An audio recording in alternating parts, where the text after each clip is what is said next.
Hello out there. Happy Friday. And welcome to episode 30 of The Creative Real Estate Agent. I'm your host, Anastasia Forrest, broker associate with eXp Realty and creative person. And today it's just me. I am solo, and I'm going to be covering a little bit of a heavy-ish topic, but we're going to keep it as light as possible. Okay, but I think it's an important topic that we can discuss on the show because, well, first of all, the prevalence of this, first let me introduce the topic. So today we're actually going to talk about creativity, um, creatives, and depression and anxiety. And we're not talking about a clinical definition of anxiety and depression. Though in my data, I'm going to be that the data is related to the clinical, diagnosis. But I'm going to talk about ups and downs. Like everybody deals with ups and downs, every single person, regardless of whether you're creative or not, whether you're in real estate or not. Everybody does. But there is this idea that there's a particular association between creativity and moodiness, and just being a little more sensitive to those ups and downs, whatever that might look like. It varies from person to person, but in general, even past going back all the way to Plato, probably earlier than that too, but even Plato had this idea that madness was intertwined with creative genius. And there's been many characters that loom large in our collective minds that were creative geniuses who dealt with bouts of depression, and various mood disturbances. Like we think of famous cases: Van Gogh, obviously, the painter, Virginia Woolf, the writer, Robert Schumann, the composer. I mean, all of these people had very apparent bouts with their creative demons, if you want to call it that. But today, there's still a large prevalence of these types of problems with people, and mood problems and mood challenges. And to go ahead and cite some data, I did do a little bit of research before hopping on the show. The National Institute of Mental Health had some data. According to their website, 19.1% of US adults had a diagnosed anxiety disorder in the past year. Considering what our year contained, I'm actually surprised that number isn't higher. But again, this is somebody who actually went in, got a diagnosis, and had clinical, anxiety, and a clinical diagnosis. 19%. The incidence is higher for females than males. Females come in about 23.4%, where males came in about 10% below that at 14.3%. Then if we look at the prevalence of major depression, which is another clinical diagnosis, 17.3 million adults over the age of 18 were affected, had at least one major depressive episode in the past year. And again, that incidence for that was higher for females. So that's significant, I would say. I mean, I can't using the word significant when we're talking about statistics can be misleading. So I'm not saying it's statistically significant, but I mean, that's a lot of people, right? And we all know we've been going through some crazy stuff as a species and as a nation, with dealing with the pandemic and everything. So these numbers may be higher than usual.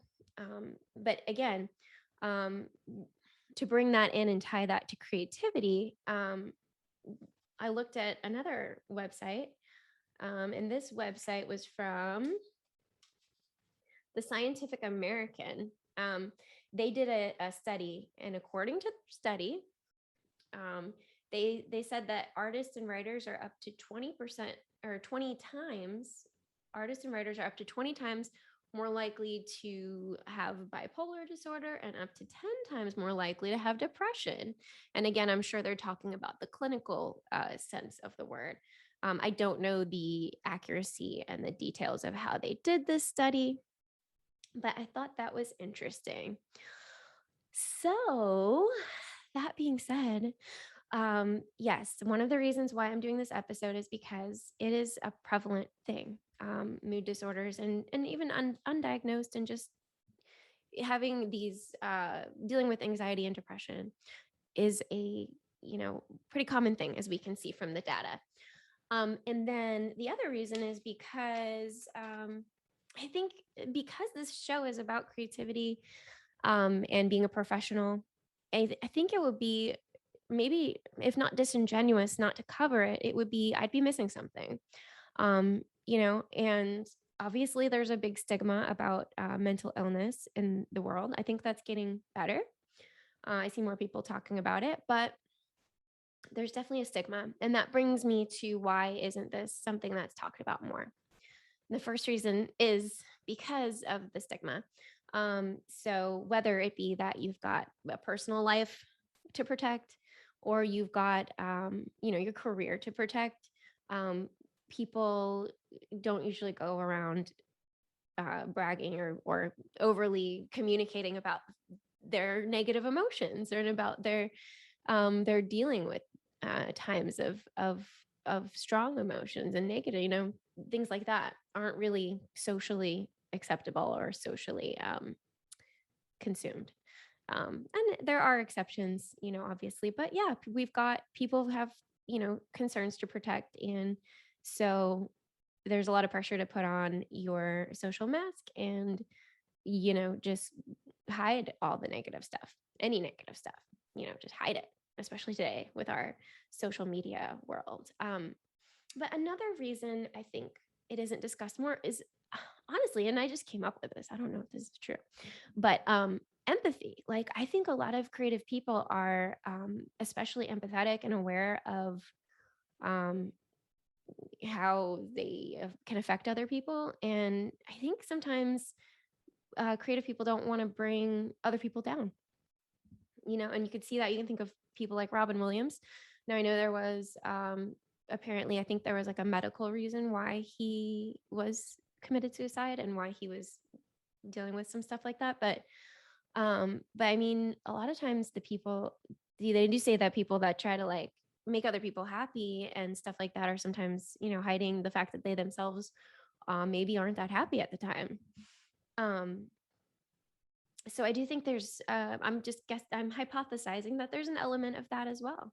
Um, so between, protecting a personal life, protecting your career, there's also that, desire not to be a burden and not to bring other people down. So now that we've covered the data and covered the reasons why it's not discussed more, let's talk about, well, what, the kind of like what it is that maybe contributes to it, beyond the chemical, balance, which I'm not going to talk about in the show here. I'm not a scientist, and I'm not qualified to discuss biology and like chemistry, and I'm not really sure it's completely understood. Um, but beyond that, things that can contribute to mood disturbances for people, especially people in maybe a career like real estate, and people who are, creative. First of all, I think let's tackle the creativity aspect first. I think people that are creative tend to be more highly sensitive than people who are not creative. Um, I think that being highly sensitive and being aware and taking in a lot of stimuli from the environment is something that helps creatives create, and it's part of what makes them who they are and how they are. Um, and it can be a beautiful, wonderful thing to be able to process, be so, the processing that takes place between a creative and their environment. But it can also be overwhelming, I think, at times. And probably, if someone gets triggered, or, something's off, I think it can be troublesome, and little things that the happy-go-lucky person might brush off and move on, and go on with their life. For somebody who's creative and like highly sensitive, it's going to affect them in a different way. They're going to be affected in a completely different way, probably. So there's that. And there's also, in general, like as far as like real estate goes, to tie it in, there's a lot of ups and downs. There's a lot of ups and downs in life. There's a lot of ups and downs in real estate itself. I'm not saying real estate is a depressing career by any means. That's not what I'm trying to say at all. I'm just trying to include and point out the fact that there are triggers, potential triggers, and in real estate, in your deals or in your dealings, that could potentially be something that maybe triggers some anxiety. We all know, we've all been there. Um, so, yeah, so there's definitely, some connections we can make here. Basically, next, I'm going to talk about what we can do. Okay. And from first, we're going to talk about just generalize. And then I have some stuff with real estate. Because, another side of that is also working with people that you can sense have anxiety and depression, and maybe not the clinical kind, but, because who knows? But I've definitely encountered clients that, there's something going on there. And, there's a lot of highly anxious people out there. Let's be real. We are humans living in a very uncertain world. And, there's existential stress that we all deal with. So let's talk about empowering things. Let's talk about what someone could do who is encountering some depression or some anxiety or something negative like that's come into their being and their mind, and they're trying to work their way through it. And we're not going to talk about medication and counseling, just because that's beyond my field as well. But obviously, if you're having any kind of severe depression or severe anxiety that's debilitating you and causing you not to be able to live your life, then obviously, please go seek some professional, help, because you're important and you need to take care of yourself. So, but I'm going to talk about tools and tricks that you can use anytime. Okay. So, first of all, I think it would be helpful for you to practice some observation. Definitely recognize that, and I know this can be hard. I'm sure this can be hard when you're in the throes of it, and you've got a lot of the negative, thinking going on. But try to recognize that you're not, the pain. You're not your pain. You're not the pain. You can even, it's not even, I would say, call it the pain. It's not even yours. Really, these are thoughts, that have been triggered for some reason, but obviously they are not you. Your thoughts are not you. They aren't. And they aren't, because there's part of you that's observing it happening. There's part of you that may be hard to get in touch with, and it may be hard to sense sometimes. There's a part of you that's observing it. And honestly, there's a great example in a book by Eckhart Tolle, The Power of Now, that stuck with me for over 20 years. I read this book in my, maybe not over 20 years, a very long time. I read this book in my early 20s, actually. And he starts out, from what I remember, he starts out the book by describing how unhappy he was, how miserable he was. I don't know why. I don't know if it was a clinical depression or just a sensitive person who's, struggling with their feelings. I don't know why, but the story he told is something I think is helpful. He realized one day as he was thinking, I'm so miserable, or something like that. I'm so miserable. I'm so unhappy. He said, wait, who's saying this? Like, who? I'm listening to this thought. So obviously I can't be that thought. That can't be all there is to me, because there's part of me that's watching this happen. And that was actually the trigger to his journey of enlightenment, I guess, if you want to call it that. Like, that actually like provoked his awakening. He attributes that moment to being I'm trying to think of a better word than trigger, but yeah, it was like the trigger for his awakening, according to him. So I think that can be really helpful, and definitely there's ways that you can practice awareness, where you practice distancing yourself a little bit from a negative emotion or from a thought. So one of the techniques that's used and being promulgated today is actually referred to as diffusion. And I see a lot of similarities from diffusion to Eastern meditative practices. But diffusion is actually something being used in, I think, psychology today. My sister shared this book with me. It's called The Happiness Trap.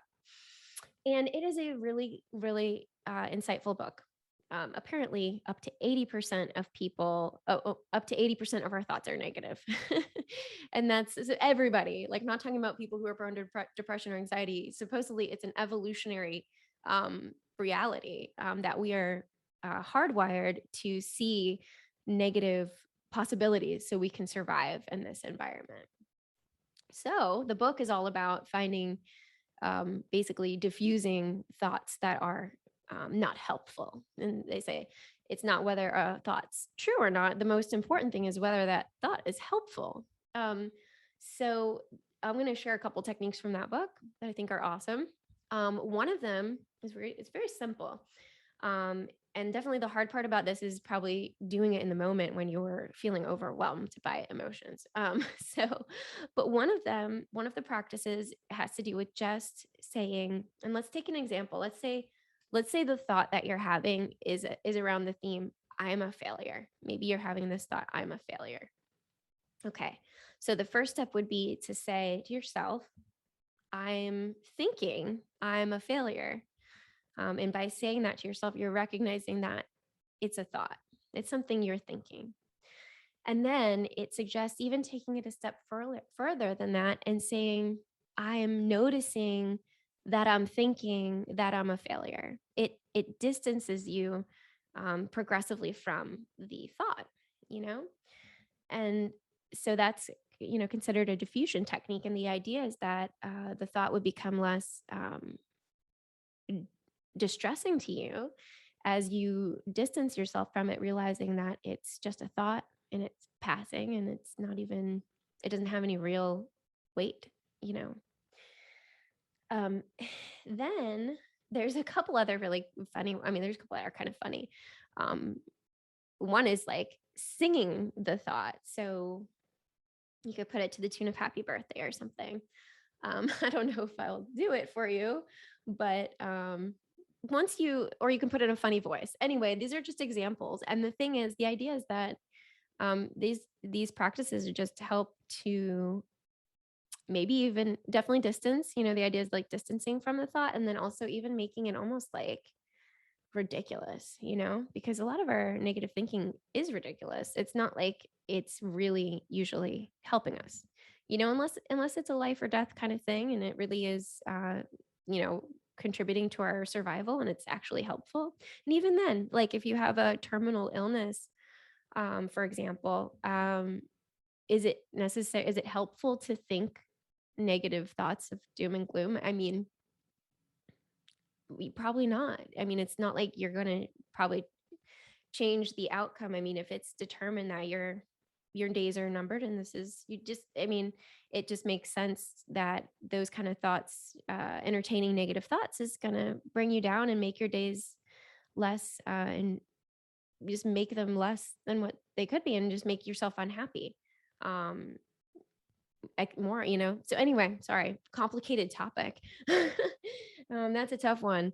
But I hope that I am making a little bit of sense. And my point is that these diffusion techniques can be helpful. Um, and you might find them helpful. You might find it helpful to use these when you're in experiencing intense moments.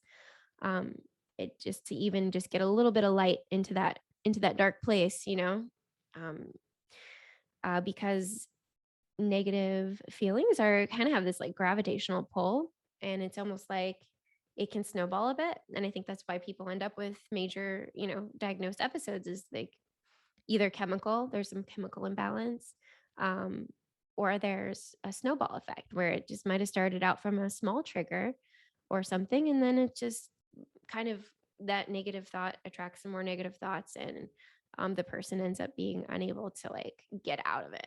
So these techniques are to help you get out of it, you know, so it doesn't have to become this huge, all consuming thing, hopefully. Okay, because I know most of the people listening to the show, I would think are adults, and we all have, lives and goals and professions. And, we obviously want to be happy, that's really important. We all want to be happy. So that's what this is about. I would say another thing that somebody could do who's more prone to like negative thoughts or feelings sometimes, and maybe more thrown off by them, I would say limit or eliminate substances from your life. um, Things like alcohol, you don't need it. It's not really good for you. It's not really good for anyone, but especially with for people that have sensitive chemistries or are sensitive to depression or anxiety. Like alcohol is not your friend. It would not. It does not provide any lasting, what's the word? It's not a lasting antidote, obviously. And it can actually make things much worse because it is itself a depressant. I'm sure you've heard all of this before, but yeah. Um, I recommend using natural techniques like diffusion, taking deep breaths, and just patience, honestly. The thing about pain is that it comes and goes. And whatever is happening right now, um, it's probably not the end of the world, even though it might feel like it. And it's probably a blip on the radar. It's probably, something that you might look back to in a year and it seems like nothing. But at the moment, it can seem like your whole world is crashing down. so, so yeah, and that's why I'm offering these practical techniques that can be applied at any time by anyone. So, and I would say let's talk about being a realtor, okay? And let's talk about the things that happen in a realtor's life that can seem really stressful and produce some anxiety or maybe even produce some depression. Okay, there's lots that happens. So for one thing, sometimes there's really tense deals, whether it's interpersonally tense, maybe the client is is challenging to work with interpersonally, or maybe some things are held up. Maybe there's a delayed closing. Maybe there's an appraisal that hasn't gotten done that needs to get done, and everything is on the line, and the earnest money, coming toward the deadline, and we've got to, get this thing in. It can be very stressful. So, uh, and then there are things that can make somebody feel disappointed or sad. Like sometimes you might work really, really, really hard for a deal and work with somebody for months and months and months, get to the deal, and something comes up, something happens, whether it's inspection or financing or something beyond your control, obviously, like maybe on the other side, and things just fall apart, and the deal falls apart, and all of a sudden you've done all this work and you've been there for this person, and it comes to nothing, at the moment. It could turn into something else, maybe another deal, or maybe that's it for that person, and maybe something's gonna change, maybe they're done, maybe they're over it. So that can be definitely, I would that can definitely trigger some feelings of like loss, right? Because you feel like, why it can, for, I don't know how to put it, but yeah, it could trigger feelings of loss, probably, and make somebody maybe make emotionally make them feel a little bit sad, or more, depending on how sensitive that person is. But I think in those situations, it's really important, again, to recognize that those, first of all, this is work, it's business. It's not personal.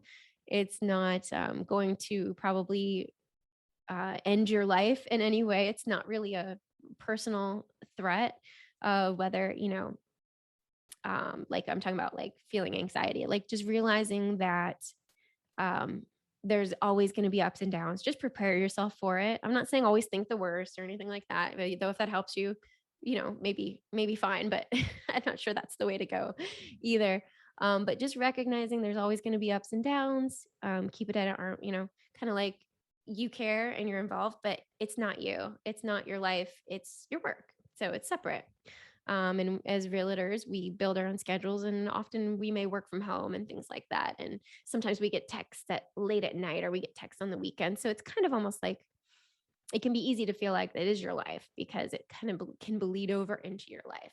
And that's why it's really important to set boundaries. And we'll have to do another show about that. But it's really important to set boundaries in this show specifically, just emotionally, and realizing that you're professional, doing your best to represent your client and help them and be a facilitator of the transaction. And that, when you're working, you're working. And when you're not working, you're with your family or with yourself, and you're living your life no matter what's happening. You can't, you don't want it to take over your life or affect you in a way that is excessive, right? So just, I recommend just doing your job and kind of be ready, that expect that there's going to be things that go wrong. Um, so that's something, and that's progressive. I think you probably get better and better at that the longer you're in it, because you just learn that it's all part of it. I mean, I think my first year was more thrown off by little surprises and hiccups, definitely more than I am now. I just had actually a couple fires come up today, or I think in the past I would have been like, oh wow, okay, oh. And today I'm just, I don't know, I'm kind of taking it in stride, just like, okay, this happens, this is what we do, on to the next, on to the next step. And yeah, so it does get easier to deal with things like that. Okay. So, oh yeah, one other thing I wanted to talk about is dealing with other people's stress and anxiety and potentially depression. So you're eventually gonna deal with clients, if you haven't yet, who do give off an anxious vibe, or maybe do give off a depressed vibe, or even like an angry vibe. Like that definitely happens. These deals are some of the biggest transactions in people's lives. It's gonna push some buttons, and you're probably going to see some sides of people that they don't normally show everybody. And again, it's important to set boundaries. Of course, you should be treated with respect, and you're a professional, and it's not your fault, when things go weird. So again, set boundaries if you feel like you're being mistreated or taken advantage of, or anything like that. Obviously, you can part ways with the person if you're at a place to do so. And it's more important that you are respected and take care of yourself and all that. But if it's not, if they're not overstepping their boundaries and they're just giving off this, energy, I think the best way to deal with that is just to be super patient, be patient, be the stillness. Sometimes they just need to maybe express their frustration, and in general, just, and realize that, they're stressed, you're probably a little stressed, but keep it professional, keep it, obviously, I mean, but keep it like, just keep everybody as calm as you can. Be be the still person that's just there, delivering information, helping, facilitating, guiding, and being stable, being that stable force, obviously, and realize that what they're experiencing will subside. It's temporary. So at the end of the day, ideally, they're going to be super happy with you and super happy with the results. So you just got to kind of hang on for the rough ones and try not to let their emotions rub off onto you. So definitely keep up your boundaries, keep some emotional distance, keep a healthy amount of distance. You answer the phone when you have to, you do the emails, you do whatever it is, however you're communicating. But when it's time to hang up, it's time to hang up. You don't have to go carry it around, and you certainly don't have to experience their anxiety for them or their unhappiness for them. That's something that's coming out of them. It doesn't have to attach onto you. um, all right. Woo. That was a lot to say. My goodness. I think, I think that kind of covers it. That's all I had kind of scripted out, or I have these little, bullet points. So basically, just to recap what was discussed today, first I talked about the incidence of, anxiety and depression, pointing out that this isn't about the clinical necessarily about the clinical definition of those things. It's just about the ups and downs, and maybe what we do when we're more sensitive to those. And we talked about what could bring those up and why a creative person and might be more sensitive to that, and why it might throw more of a monkey wrench into their day or into their week. And then we talked about some techniques that you can use anytime to help you distance yourself from the thought and distance yourself from the emotion. Ideally, coming out of it rather than getting sucked in, further and letting it derail more of your life. The important part is just that, you're important, you're special, and you're a human who deserves, to feel good, I would think. I mean, so my advice is just take it with a grain of salt. Again, I'm not a professional psychiatrist or psychologist or any of that. I am a realtor and creative person giving objective thoughts, and not objective thoughts. That makes no sense. I guess I'm giving my ideas and my thoughts about something that I think a lot of creatives encounter, and applying that in a way into real estate and being a professional as well. So, anyway, I hope you guys have a wonderful weekend or day whenever you happen to be listening to this. And I will see you next time. Bye.